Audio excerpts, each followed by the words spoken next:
एक automated system उसे बताती है कि तुम 120 साल से नींद में थे और सिर्फ 4 महीने में ये शिप होम स्टेट 2 पहुंच जाएगा। तब तक तुम इस शानदार शिप की लग्जरी एंजॉय कर सकते हो। जिम को उसकी आईडी बैंड, उसका केबिन और मेन ड्यूटीज के बारे में बताया जाता है जो उसे होम स्टेट 2 पहुंचने से पहले पूरी करनी होगी। जिम तैयार होकर शिप के दूसरे पैसेंजर से मिलने जाता है। वो बड़ा एक्साइटेड होता है लेकिन जरा नर्वस भी दिखता है। वहाँ होलोग्राम के द्वारा उसे बताया जाता है कि पृथ्वी में जनसंख्या बहुत बढ़ गई और हर चीज की कीमत आसमान छूने लगी है, इसलिए वहाँ रहना बहुत मुश्किल हो रहा है। वो बताती है कि तुम इस सेशन के अंत में अपने सवाल पूछ सकते हो, पर जिम लगातार यही पूछ रहा होता है कि यहाँ मैं अकेला क्यों हूँ, लेकिन होलोग्राम उसका कोई जवाब नहीं देती और जिम बाकी लोगों को ढूंढने चला जाता है। फिर वो शिप के मेन एरिया में पहुंचता है लेकिन वहाँ भी कोई नहीं होता। फिर वो एक ऑटोमेटेड इन्फॉर्मेशन डेस्क से पूछता है मुझे किसी इंसान से बात करनी है। वो जिम को एक स्टेवार्ड के पास भेजता है पर वहाँ भी कोई नहीं होता। अब जिम शिप के कैप्टन से मिलना चाहता है पर जब वो कैप्टन ब्रिज पर पहुंचता है तो देखता है कि सभी क्रू मेंबर्स नींद में है, यानी हिबरनेशन में है। फिर वो ऑब्जर्वेटरी में जाकर देखता है तो पता चलता है कि शिप को होम स्टेट 2 पहुंचने में 90 साल लगेंगे। दरअसल वो अपने समय से पहले ही जाग गया है। अब वो मेन एरिया में जाकर पूछता है कि मुझे वापस हिबरनेशन में जाने के लिए क्या करना होगा। फिर कम्युनिकेशन सिस्टम से उसे पता चलता है कि पृथ्वी पर कॉल कनेक्ट करने की कीमत बहुत ज्यादा है, इसलिए तुम्हें उसके जवाब मिलने में लगभग 55 साल लग जाएंगे।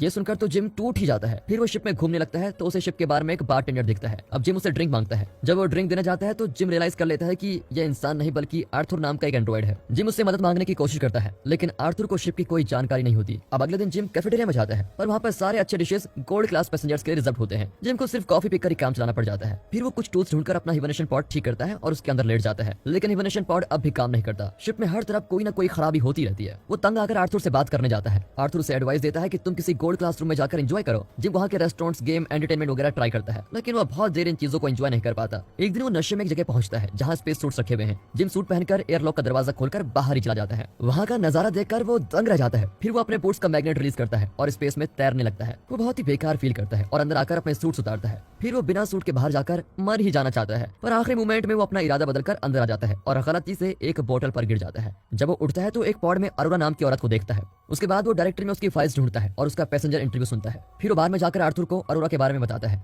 जिम को खुद पर तरस भी आता है क्योंकि वो एक बेहतरीन लाइफ की तलाश में दूसरे प्लेनेट पर जा रहा था, लेकिन वो समय से पहले ही जाग गया। इतना ही नहीं, वो अरोरा की और अट्रैक्टेड भी होता है लेकिन उससे बात भी नहीं कर सकता क्योंकि वो हिबरनेशन में है। इस तरह दिन गुजरते हैं और जिम अब अकेलेपन से तंग आ चुका है, इसीलिए वो अरोरा के पॉड को एक्टिवेट कर देता है। जब अरोरा हिबरनेशन से बाहर आ रही होती है तो जिम छुप कर अपने केबल में चला जाता है। कुछ देर बाद जिम मेन एरिया में जाकर देखता है तो अरोरा वहीं पर होती है। वो बहुत कंफ्यूज होती है। दरअसल जब 1 साल पहले जिम अपने हिबरनेशन पॉड से उठा था तो वो भी इतना ही कंफ्यूज था। अब जिम उसे बताता है कि सिर्फ हम दोनों समय से पहले उठ गए। वो अरोरा को फिर ऑब्जर्वेटरी में ले जाकर बताता है कि शिप के क्रू मेंबर्स और मेन कमांड अब तक नींद में है। अरोरा घबरा जाती है और फिर से अपने पॉड में जाना चाहती है। तभी जिम कहता है कि इस शिप में ऐसा कोई भी इक्विपमेंट्स नहीं है जिससे हम वापस हिबरनेशन में जा सके। अरोरा परेशान हो जाती है कि अब वो होम स्टेट 2 पर नहीं पहुंच पाएंगे। उसे जिम के लिए बुरा लगता है क्योंकि वो 1 साल से इस शिप में अकेला जी रहा था। जिम अरोरा को आराम करने के लिए कहता है क्योंकि वो अभी अभी हिबरनेशन पॉड से बाहर निकली है। अब जिम अपनी हरकतों पर गिल्टी फील करता है। वो बार में जाकर आर्थर से कहता है तुम अरोरा को मत बताना कि मैंने उसके पॉड को जानबूझकर एक्टिवेट किया था। अगले दिन अरोरा मेन एरिया में जाकर हिबरनेशन पॉड के बारे में कुछ इन्फॉर्मेशन मांगती है। तभी जिम वहाँ पर आता है और दोनों ब्रेकफास्ट करने लग जाते हैं। तभी इन्फॉर्मेशन डेस्क में कोई गड़बड़ी होने लग जाती है। कैफेटेरिया में अरोरा रियलाइज करती है कि जिम 1 साल से एक ही मेन्यू आइटम खा रहा है। वो जिम पर तरस खाकर अपना गोल्ड क्लास ब्रेकफास्ट उसके साथ शेयर करती है। उसे यकीन है कि वे किसी तरह पॉड के अंदर वापस जाकर हिबरनेट कर सकते हैं। वो कुछ रिसर्च डॉक्यूमेंट्स को पढ़ती है और फिर क्रू मेंबर्स के हिबरनेशन चैम्बर का दरवाजा तोड़ने की कोशिश करती है। जिम देखता है कि शिप में और भी कई सिस्टम्स डाउन हो रहे हैं। अरोरा धीरे धीरे अपनी रियलिटी को स्वीकार कर लेती है और रोज शिप में जॉगिंग, स्विमिंग, ये सब कुछ करने लग जाती है। वो अपनी राइटिंग भी शुरू कर देती है। वो जिम से पूछती है कि तुम होम स्टेट 2 क्यों जाना चाहते हो। पहले तो वो कहता है कि मेरी कंपनी इस ट्रिप को स्पॉन्सर कर रही है इसलिए, लेकिन बाद में वो सच बताता है कि पृथ्वी पर मैं खुद को एक लूजर फील करता हूँ। कम से कम होम स्टेट 2 में कुछ कर दिखाना चाहता हूँ, यही मेरा मकसद है। अरोरा बताती है कि वो इस शिप के बाकी पैसेंजर से बिल्कुल अलग है क्योंकि उसके पास इस ट्रिप का रिटर्न टिकट भी है। उसका प्लान था कि वो होम स्टेट 2 में 1 साल रहकर पृथ्वी पर वापस लौट आएगी और वो पहली जर्नलिस्ट होगी जो होम स्टेट 2 के रियल लाइफ एक्सपीरियंस के बारे में लिख पाएगी। ऐसा करके वो अपने लिए एक अलग पहचान बनाएगी। ये सब कुछ उसने सोचा हुआ था, लेकिन वक्त के जाते जाते वो भी गिव अप करने लगती है। अब जिम उसका मूड ठीक करने के लिए उसको डांसिंग, सिनेमा, बास्केटबॉल कोर्ट वगैरह में लेके जाता है। फिर वो अरोरा को आर्थर से मिलाता है। अरोरा जरा रिलैक्स फील करती है लेकिन जल्दी वो रियलाइज करती है कि ये एक डेड एंड है और वो चली जाती है। जिम आर्थर के साथ अकेला होता है और खुद को कोसता है कि मैंने इतनी एम्बिशियस लड़की की लाइफ बर्बाद कर दी। अरोरा ऑब्जर्वेटरी में जाती है तो वहाँ जिम ने उसके लिए क्राइसलर बिल्डिंग का मिनिएचर बना के रखा होता है। वो एक पल के लिए खुश हो जाती है। फिर दोनों बार में डेट करने जाते हैं और डिनर के बाद अपनी लाइफ की कई बातें शेयर करते हैं। अरोरा कहती है कि जब मैं टीनेज की थी तो मेरे पापा चल बसे।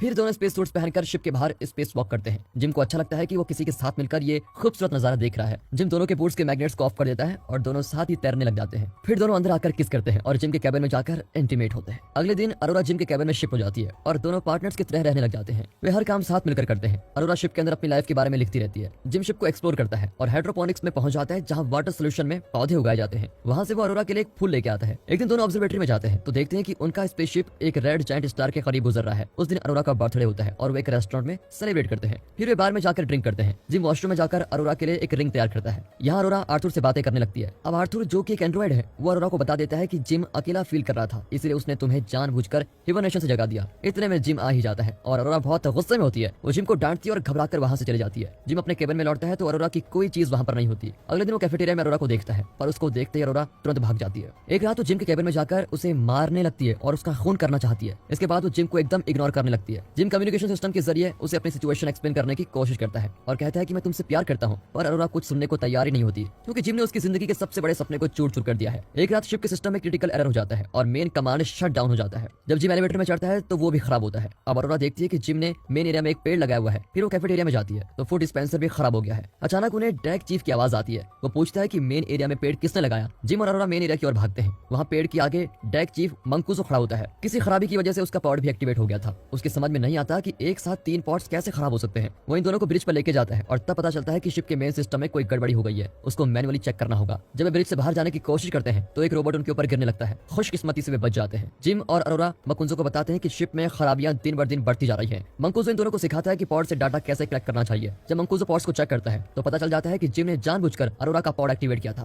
वो जिम को डांटता है कि तुमने ऐसा क्यों किया। फिर वो ब्रिज पर जाकर कलेक्ट किए गए डाटा को चेक करता है। अरोरा के पूछने पर मंकूजो बताता है कि अब तुम पॉड के अंदर वापस नहीं जा सकती। तभी जिम एक और टूटा हुआ रोबोट लेके आता है। अब मंकूजो को हिबरनेशन सिकनेस होने लगती है और वो आराम करने जाता है, पर अचानक वो खांसने लगता है और मुंह से उसके खून निकलता है। उसी रात अरोरा को नींद नहीं आती और वो स्विम करने जाती है। अचानक पूरे शिप में ग्रेविटी लॉस होती है और स्विमिंग पूल का पानी ऊपर उठ जाता है और अरोरा डूबने लग जाती है। कुछ ही देर में ग्रेविटी रीसेट हो जाती है और अरोरा बड़ी मुश्किल से जिंदा बचती है।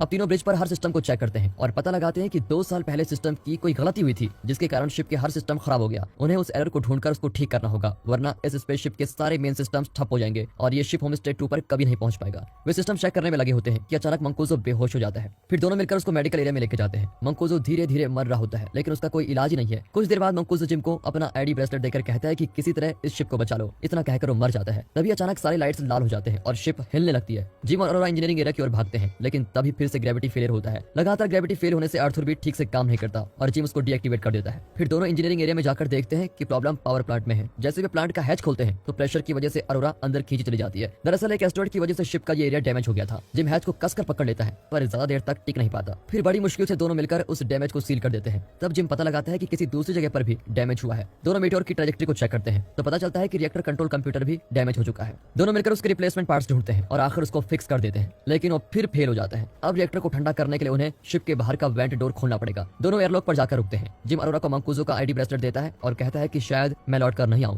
अरोरा उसको स्पेस सूट पहनाकर कहती है कि तुम जरूर लौट आओगे, मैं तुम्हारे बिना इस शिप में नहीं रह सकती। जिम के जाने के बाद अरोरा वापस रिएक्टर पर पहुंचती है, जहां तापमान क्रिटिकल लेवल पर पहुंच गया है। रिएक्टर का एक बोल्ट प्रेशर की वजह से अरोरा के हाथ पर आकर गिरता है। जिम बाहर से वेंट का दरवाजा ढूंढ लेता है। जब वो दरवाजा खोलने की कोशिश करता है तो रिएक्टर रूम का तापमान और बढ़ जाता है। वो अरोरा को बताता है कि रिएक्टर को ठंडा करने के लिए मुझे दरवाजे को मैनुअली पकड़ कर रखना पड़ेगा। अरोरा को ये ठीक नहीं लगता, लेकिन और कोई रास्ता न पाकर जिम अपने प्लान के हिसाब से दरवाजा पकड़ कर रखता है। वो अरोरा को बताता है कि रिएक्टर को वेंट करने दो। अरोरा जिम को खोना नहीं चाहती। इस पर दोनों में बहस होती है और आखिर में जिम कहता है कि हमें बाकी पैसेंजर्स को बचाना होगा। ये सुनकर अरोरा रिएक्टर को वेंट करती है। ये प्रोसेस सफल होता है, लेकिन रिएक्टर से निकला हुआ धुआं जिम को धक्का देकर दूर फेंक देता है। इस इंपैक्ट से उसकी रस्सी भी टूट जाती है। अब उसके सूट का प्रेशर भी घटने लगता है। जब वो अरोरा को ये इन्फॉर्मेशन देता है तो वो तुरंत दूसरा सूट पहनकर उसको बचाने के लिए बाहर जाती है। जिम फिर से उससे माफी मांगता है। इसी बीच अरोरा तैरने लगती है और जिम की रस्सी पकड़ने की कोशिश करती है, पर अरोरा की रस्सी छोटी पड़ जाती है। फिर भी वो अपनी पूरी कोशिश जारी रखती है और बड़ी मुश्किल से जिम की रस्सी पकड़कर उसको अंदर लेके आती है। वो फिर उसको मेडिकल एरिया में लेके जाती है तो पता चलता है कि वो मर चुका है। पर अरोरा मंकूजो का आईडी ब्रेसलेट यूज करके उसे रिवाइव करने की कोशिश करती है। अब ऑटोमेटिक मेडिकल पॉड अपना काम शुरू करता है और जिम को रिवाइव कर देता है। तब अरोरा कहती है कि मैंने तुम्हें माफ कर दिया। फिर अरोरा आर्थर को भी ठीक कर देती है और वे मंकूजो के शरीर को पूरी इज्जत के साथ स्पेस में डिस्पोज कर देते हैं। जिम अरोरा को मेडिकल एरिया में जाकर बताता है कि मैंने मेडिकल पॉड को